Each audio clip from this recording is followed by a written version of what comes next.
Writing. La lluvia cae con fuerza aquella tarde gris.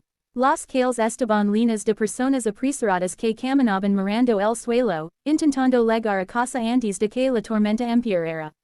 Los autos pasaban levantando pequeñas olas de agua, y el viento frío hacía que todos buscaran refugio cuanto antes. Sentado en una parada de autobús casi vacía estaba una anciana de cabello blanco llamado Manuel. Su abrigo viejo estaba mojado y sus manos temblaban ligeramente. A simple vista parecía un hombre común, pero en sus ojos había una tristeza tan profunda que cualquiera que se detuviera a mirarlo podría sentirla. Manuel sostenía una fotografía antigua entre sus dedos. La imagen mostraba una mujer sonriente con unos ojos llenos de vida. Era Elena, su esposa.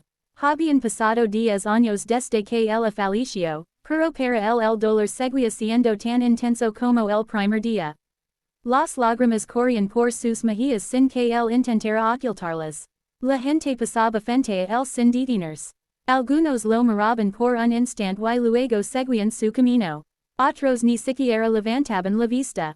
A pocos metros de allí caminaban una mujer llamada Laura y su hija Sofía. La niña tenía 9 años y acababa de salir de la escuela. Llevaba una mochila rosa y sostenía la mano de su madre mientras saltaba sobre los charcos. De repente vio al anciano llorando. Mamá, espera. Laura se detuvo. ¿Qué pasa, cariño? Sofía señaló discretamente hacia la parada. Ese señor está llorando. Laura observó al hombre y sintió una punzada de tristeza. Sí, parece que está pasando por un momento difícil. La mayoría de las personas habrían seguido caminando. Pero Sofía era diferente. Soltó la mano de su madre y se acercó lentamente.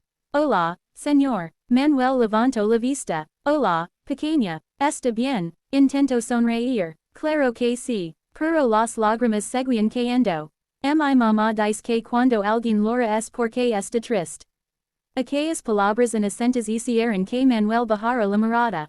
Supongo que tienes razón. Porque está triste. El anciano observó la fotografía que tenía entre las manos. Porque extrañó mucho a alguien. Sofía se sentó a su lado. ¿Quién? Mi esposa. La niña miró la fotografía. Era muy bonita. Lo era. ¿Dónde está ahora? Manuel respiró profundamente. En el cielo. Sofía guardó silencio unos segundos. Lo siento mucho. Aquellas palabras simples tuvieron más valor que cualquier discurso. Gracias. ¿Y no tiene familia? Manuel dudó. Tengo un hijo. Entonces puede estar con él. El anciano sonrió con tristeza. Hace muchos años que no hablamos. La expresión de Sofía cambió. ¿Por qué? A veces los adultos cometen errores. ¿Y no puede llamarlo? Lo he intentado. La niña bajó la cabeza. No entendía cómo alguien podía olvidar a su propio padre. Ella adoraba a su madre. No podía imaginar una vida sin ella. Entonces ocurrió algo que nadie esperaba. Sofía se puso de pie y dijo. No llore, señor. Puede tomar prestada a mi madre. Manuel la miró sorprendido. Laura también quedó inmóvil. ¿Qué dijiste? Mi mamá es muy buena. Laura sintió que sus ojos se llenaban de lágrimas. Sofía. Pero la niña continuó hablando con total sinceridad. Siempre ayuda a las personas. Escucha cuando alguien está triste. Hace que todos se sientan mejor. Manuel sintió un nudo en la garganta. Durante años nadie había mostrado interés por su dolor. Y ahora una niña desconocida le ofrece algo invaluable. Compañía, cariño, humanidad. Laura se acercó lentamente. Mi hija tiene un corazón enorme. Manuel sonrió por primera vez aquella tarde. Eso puedo verlo. La lluvia continuó cayendo mientras conversaban durante varios minutos. Cuando llegó el autobús, Laura tomó una decisión inesperada. Estamos por ir a una cafetería. Le gustaría acompañarnos. Manuel dudó. Hacía mucho tiempo que nadie lo invitaba a ningún lugar. No quiero molestar. No molestará. Sofía sonrió. Sí, venga con nosotros. Finalmente aceptó. Los tres caminaron hasta una pequeña cafetería cercana. El aroma a café recién hecho y chocolate caliente llenaba el ambiente. Se sentaron junto a una ventana. Por primera vez en mucho tiempo, Manuel no estaba solo. Mientras tomaban sus bebidas, comenzó a cantar historias sobre Elena. Habló de cómo se conocieron. De los bailes bajo la lluvia cuando eran jóvenes. De los años felices criando a su hijo. Sofía escuchaba fascinada. Laura sonreía mientras observaba cómo el anciano recuperaba poco a poco el brillo en los ojos. Las horas pasaron rápidamente. Cuando llegó el momento de despedirse, Manuel parecía una persona diferente. Más tranquila, más ligera. Gracias por escucharme. Cuando quiera hablar, puede hacerlo con nosotros, dijo Laura. Sofía asintió. Somos sus amigos. Aquella noche Manuel regresó a casa con una sensación que había olvidado. Esperanza. Durante la semana siguiente no pudo dejar de pensar en ellas. Y para su sorpresa, el domingo recibió una llamada. Era Laura. Lo invitaba a almorzar. Manuel aceptó. Aquella comida fue la primera de muchas. Con el tiempo comenzaron a verse regularmente. Sofía esperaba cada encuentro con emoción. Le encantaba escuchar las historias del anciano. Él le enseñó a jugar ajedrez. Le mostró cómo trabajar la madera. Le contó anécdotas de una época sin teléfonos inteligentes ni internet.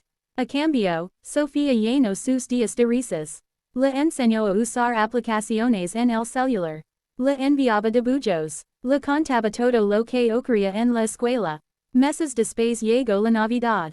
Por primera vez en años Manuel no cenó solo. Laura y Sofía lo invitaron a celebrar con ellas. Cuando abrió los regalos encontró una fotografía enmarcada. Era una imagen de los tres juntos. Debajo aparecía una frase escrita por Sofía. Las familias nacen del amor. Manuel rompió en llanto. No recordaba la última vez que alguien le había hecho un regalo con tanto cariño. Los años comenzaron a pasar. La amistad se transformó en algo mucho más profundo. Manuel dejó de sentirse un extraño. Empezó a sentirse parte de una familia. Asistió a festivales escolares. Aplaudió las presentaciones de Sofía. Celebró sus cumpleaños. La acompañó en momentos difíciles. Y siempre estuvo presente cuando él lo necesitó. Un día, mientras caminaban por un parque, Sofía preguntó. ¿Puedo llamarlo abuelo? Manuel se quedó inmóvil. Las lágrimas aparecieron de inmediato. Sería el mayor honor de mi vida. Desde entonces dejó de ser simplemente Manuel. Para Sofía era abuelo. Y para Laura era un amigo querido que se había convertido en familia. Pasaron varios años más. Sofía creció y se convirtió en una joven inteligente y amable. Gran parte de los valores que posee provenían de las enseñanzas de Manuel. Él también envejeció. Sus pasos se hicieron más lentos. Su cabello más blanco, pero seguía sonriendo cada vez que veía a su familia adoptiva. Una tarde de primavera comenzó a sentirse mal. Laura lo llevó al hospital. Los médicos hicieron todo lo posible, pero su cuerpo ya estaba cansado. Sofía permaneció junto a su cama durante días. Tomaba su mano y le contaba historias para hacerlo sonreír. Manuel escuchaba con atención. Una noche abrió lentamente los ojos. Observó a Laura. Luego miró a Sofía. Recuerdo aquella tarde de lluvia. Los dos sonrieron entre lágrimas.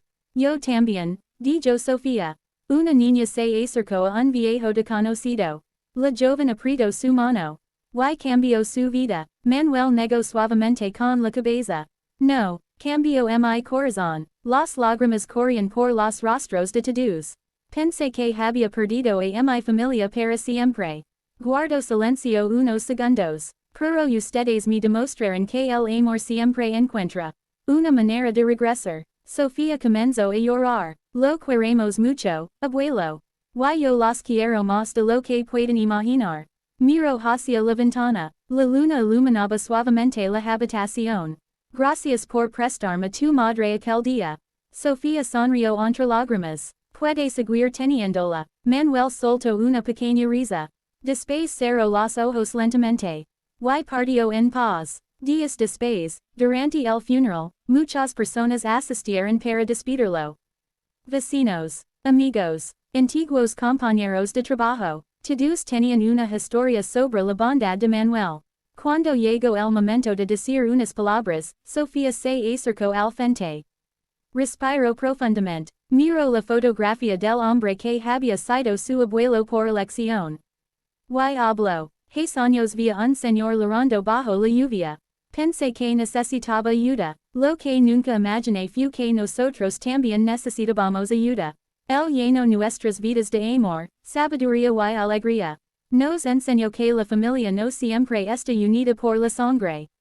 A veces está unida por la bondad. Muchas personas lloraron al escucharla. Si hoy pueden hacer algo bueno por alguien, háganlo. Nunca saben cuánto puede cambiar una vida un pequeño acto de amor. La ceremonia terminó entre lágrimas y abrazos.